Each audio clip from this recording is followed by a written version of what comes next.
Fratricide is brothers. Filicide is sons. Nepoticide, that's the one.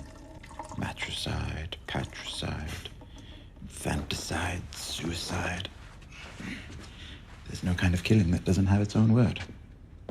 Cousins. Hi everyone. Today we're going to be talking about the Twinslayer Theory, which covers the fate of both Cersei and Jaime Lannister. This is my first of 2 Season 8 prediction videos coming out this month, but there can be many more, so like, subscribe, ring the bell, become a patron at patreon.com/cwschultz, and visit my website www.cwschultz.com, where you'll find information about me, as well as my upcoming medieval high fantasy novel, Whispering of the Autumn Leaves, which is more of a mix between Robert Jordan's Eye of the World and Bram Stoker's Dracula, but any Game of Thrones or Song of Ice and Fire fan will dig it. Views, subscribes, and likes help me make more videos like this, so your viewership and readership are much appreciated. Now, enough with the shameless self-promotion. Let's move on to the theory. The Twinslayer Theory is that Jaime will kill Cersei. This idea has been floating around for many years, and if you haven't heard it before, the theory mainly stems from the prophecy that Maggie the Frog told Cersei. I've been promised to the prince. When will we marry? You'll never wed the prince. You'll wed the king. But I will be queen. Oh, yes.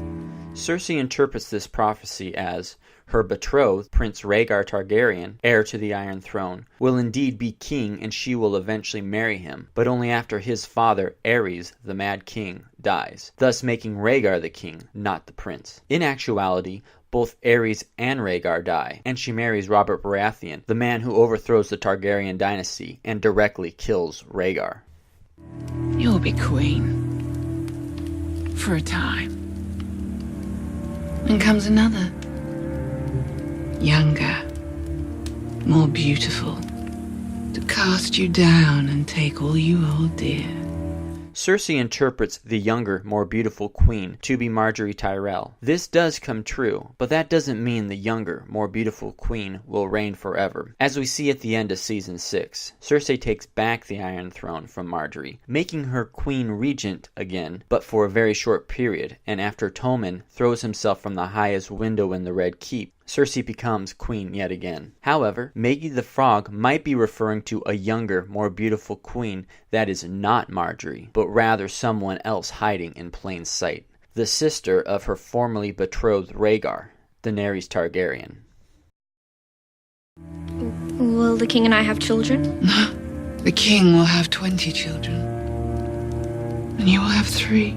That doesn't make sense. Gold will be their crowns. Gold. Their shrouds.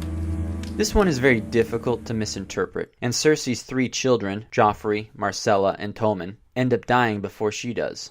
The tragedy of this actually builds Cersei's confidence that she has an accurate understanding of Maggie's foretelling, which will cause her to misinterpret the third part of the prophecy. When your tears have drowned you, the Valonqar shall wrap his hands around your pale white throat and choke the life from you. Valonqar is High Valyrian for little brother. However, she misinterprets the Valonqar to be Tyrion, assuming Jaime simply is her twin brother. But even though they have the same name day, Joanna gave birth to Jaime after Cersei, so Maggie's prophecy could be referring to Jaime as her little brother. So when you recognize the accuracy of Maggie the Frog's prophecy thus far, the pieces fit together pretty easily, and Cersei seems to have a grim fate ahead of her. Jaime, on the other gold hand,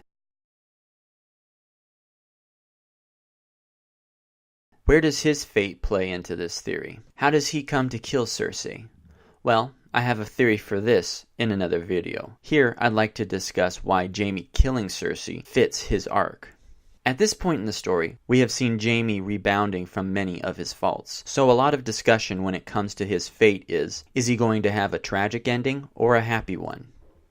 To me, I think Jaime's ending will be bittersweet, similarly to how George R.R. Martin has teased the ending of the overall series. We're made to believe that the way Jaime prefers to die... How do you want to go? The arms of the woman I love. ...is in Cersei's arms. However, unlike Cersei, Jaime has grown a significant amount. Maybe at the beginning of the story, Jaime would have wanted to die in Cersei's arms, but now he doesn't. He realizes that Cersei has made him weak, but another woman, who he now loves, has made him strong. What are you doing? I'm dying. You can't die. You need to live. To take revenge. I don't care about revenge. You coward. Your misfortune, you're giving up. Misfortune. You lost your hand. My sword hand. I was that hand. You have a taste. One taste of the real world. Where people have important things taken from them. And you whine and cry and quit. You sound like a bloody woman. At the end of the story, Jaime will be with Brienne of Tarth. Bran Stark will forgive Jaime for pushing him from the tower because he knows this action made him the Three-Eyed Raven, which, in turn, allows Bran to understand why Jaime did what he did. As Martin told Rolling Stone in 2014, "Remember, Jaime isn't trying to kill Bran because he's an annoying little kid. Bran has seen something that is basically a death sentence for Jaime, Cersei, and their children. So I've asked people who do have children, well, what would you do in Jaime's situation? They say, well, I'm not a bad guy. I wouldn't kill. Are you sure? Never? If Bran tells King Robert he's going to kill you and your sister lover and your 3 children, then many of them hesitate. Probably more people than not would say, yeah, I would kill someone else's child to save my own, even if that other child was innocent. These are the difficult decisions people make, and they're worth examining." So, I think Bran will see it this way and won't seek vengeance for what Jaime did to him. Okay, Jaime's with Brienne, he has Bran's forgiveness, sounds like Jaime's made a happy little ending for himself. Well, here's where the bittersweet part comes into play. Jaime has transformed so much since the beginning of the story, but there are a few things that he can never shake off and will follow him until the day he dies. Specifically, being labeled Kingslayer, as he was the one who killed Aerys the Mad King. Then, in the Season 2 episode fittingly titled A Man Without Honor, Jaime kills his cousin Alton, thus becoming a kinslayer. Should he kill Cersei, he would then be known as Queenslayer. Because the Queen is his twin sister, Jaime has one last title to add to his list, Twinslayer. They all kind of have a similar ring to each other. You spend too much time worrying about what other people think of you. I could care less what anyone thinks of me. You know, that's what you want people to think of you. It's the truth. When you hear them whispering Kingslayer behind your back, doesn't it bother you? Of course it bothers me. Jaime's bittersweet ending will be that until the day he dies. In Brienne's arms, whenever that will be, he'll be remembered for only the bad that he did, and not for any of the good. The Kingslayer! Jaime. My name's Jaime.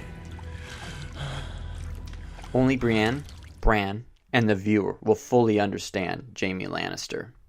Alright, that's it for today. To hear how Jaime kills Cersei, check out my other video, Valyrian Steel Hand. Thanks for watching.